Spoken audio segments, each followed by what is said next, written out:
451 নম্বর হাদিস। তালহা রাদিয়াল্লাহু তাআলা আনহুর বর্ণনা, তিনি বলেন, রাসূলুল্লাহ সাল্লাল্লাহু আলাইহি ওয়াসাল্লাম যখন নতুন চাঁদ দেখতেন তখন একটি দোয়া পড়তেন, আল্লাহুম্মা আহিল্লাহু আলাইনা বিল ইয়ুমনি ওয়াল ঈমান ওয়াস সালামাতি ওয়াল ইসলামি রাব্বি ওয়া রাব্বুকাল্লাহ। এই দোয়াটি পড়তেন, আল্লাহুম্মা আহিল্লাহু আলাইনা বিল ইয়ুমনি ওয়াল ঈমান ওয়াস সালামাতি ওয়াল ইসলামি রাব্বি ওয়া রাব্বুকাল্লাহ। এ হলো 2 নম্বর করণীয়, চাঁদ দেখে দোয়া পড়া। 3 নম্বর করণীয়, চাঁদ দেখা গেলে প্রথম রাতেই অন্যান্য আমলের পাশাপাশি প্রথম তারাবি পড়া। অতিরিক্ত যে আমলটা হবে আমাদের, প্রথম তারাবি।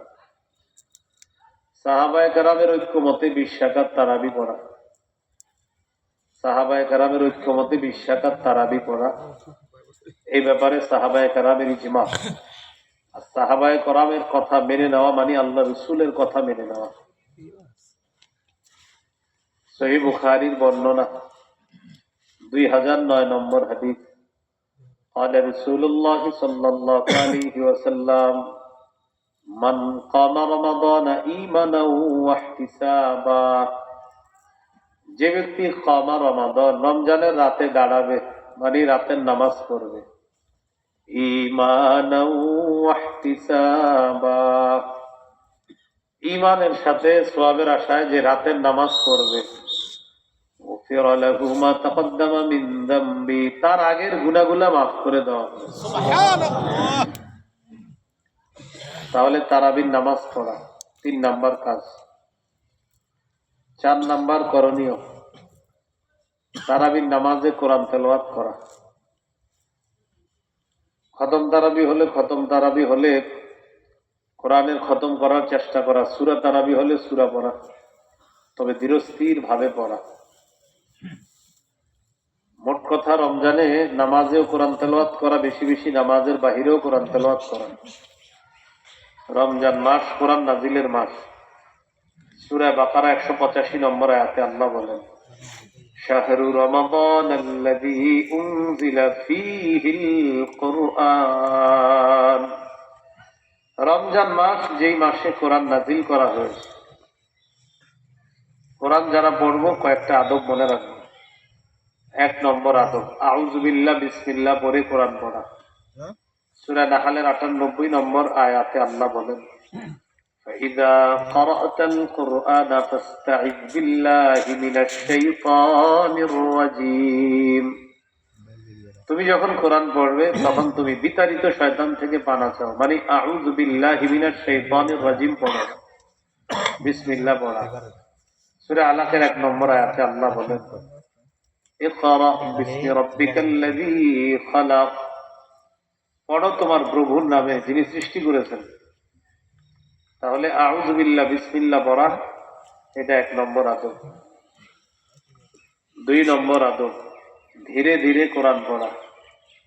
সূরা মুজাম্মিলের 4 নম্বর আয়াতে আল্লাহ বলেন, ওয়ারাত্তিলিল কুরআনা তারতিলা, আপনি ধীরে ধীরে কোরআন পড়েন। যে মসজিদে ধীরে ধীরে ইমাম সাহেব বেশি পড়ে ওখানে বেশি যাবে, এজন্য ধীরে ধীরে কোরআন পড়া। 3 নাম্বার, কোন আয়াতের মধ্যে যদি আযাবের কথা থাকে ওটা বারবার দোহরায় পড়ার কোনো দোষণীয় না। তাহাজ্জুদ নামাজে রাসূল সাল্লাল্লাহু আলাইহি সাল্লাম সূরা মাইদার 118 নম্বর আয়াতে যখন গেলেন, এই এক আয়াত পড়তে পড়তে সকাল করে দিয়েছে। ইবনে মাজাহ 1350 নম্বর হাদিস। এই হাদিসের বর্ণনাকারী আবু যর গিফারি রাদিয়াল্লাহু তাআলা তিনি বলেন, আমার রাসূলুল্লাহ সাল্লাল্লাহু আলাইহি ওয়াসাল্লাম বিআয়াতিন হাত্তা আসবাহা ইয়ারুদ্দুহা, রাসূলুল্লাহ সাল্লাল্লাহু আলাইহি ওয়াসাল্লাম তাহাজ্জুদ নামাজে এক আয়াত পড়তে পড়তে সকাল করেছে। ভাই বাহিরের আওয়াজটা একটু কমান, বাইরে একটু কমান। শুরু উনি যেরকম বয়ান করতেছিলেন ওই আওয়াজটাই রাখতেন। আপনার ধারা আলোচনা করলে মনে করে যে আওয়াজ ছাড়াইতে হবে, এই মানসিকতা বর্জন করা। তাহলে আয়াত যেখানে আযাব সম্পর্কিত আয়াত আছে, এই আয়াত এটা বারবার পড়া।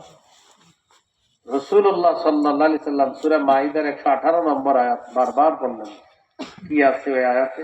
আল্লাহ বলেন, ইন তুআযিবহুম ফাইন্নাহুম ইবাদুক। আল্লাহ তাদেরকে যদি আপনি শাস্তি দেন তারা আপনারই বান্দা। ওয়া ইন তাগফির লাহুম ফাইন্নাকা আনতাল আজিজুল হাকীম। তাদেরকে যদি আপনি ক্ষমা করে দেন আপনি মহাপরাক্রমশালী, মহাপ্রজ্ঞাময়, ক্ষমা করারও ক্ষমতা আপনি রাখেন। আল্লাহ তাদেরকে যদি শাস্তি দেন আপনারই বান্দা, ক্ষমা করে দিলে আপনি ক্ষমতাও রাখেন। উদ্দেশ্য হলো ক্ষমা করে দেওয়া। এই আয়াতের সম্পর্ক ঈসা নবীর সাথে। ঈসা নবী আল্লাহকে এটা বলবে উম্মতের জন্য পেরেশান ঈসা নবী। আমাদের নবী আমাদের টেনশন করে যে আমার উম্মতের কি হবে, এই জন্য এই আয়াত পড়তে পড়তে সকাল করে দিচ্ছে।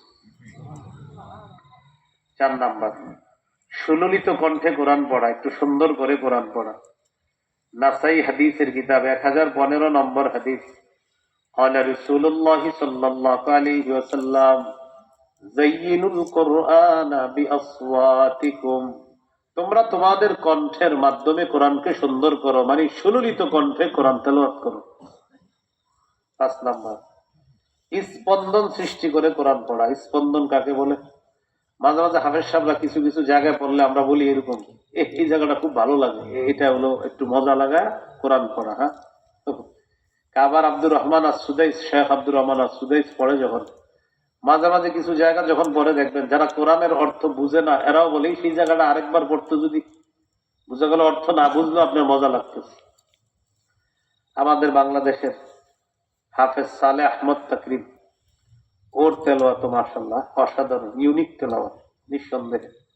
আরো অনেকগুলা ছেলে আছে আমাদের দেশে, নাজমুস সাকিব আছে, হাফেজ জাকারিয়া, মাশাআল্লাহ মাওলানা হাফেজ জাকারিয়া, তারা অসাধারণ তেলাওয়াত করে। তো দেখবেন এরা যখন তেলাওয়াত করে মাঝে মাঝে এমন এমন কিছু তেলাওয়াতের মধ্যে সৌন্দর্যতা আল্লাহ তাআলা দিয়ে দেয় যে আপনার আমার মনে হয় এই জায়গাটা হৃদয়ে হিট করে আছে। আপনি কি বুঝছেন কিছু, কিন্তু অনেকে বুঝেনও না, তারপরে বলেন যেটা দিলে লাগছে, মানে ভালো লাগে। তো কোরআন এইভাবে স্পন্দন সৃষ্টি করে সুন্দরভাবে পড়ার চেষ্টা করা। সহিহ বুখারীর বর্ণনা 5047 নম্বর হাদিস। হাদিসের বর্ণনাকারী সাহাবীর নাম আব্দুল্লাহ ইবনে মুগাফফাল রাদিয়াল্লাহু তাআলা। তিনি বলেন, রাআইতু রাসূলুল্লাহ সাল্লাল্লাহু আলাইহি ওয়াসাল্লাম ইয়াকরা ওয়া হুয়া আলা নাকাতিহি আও জামালি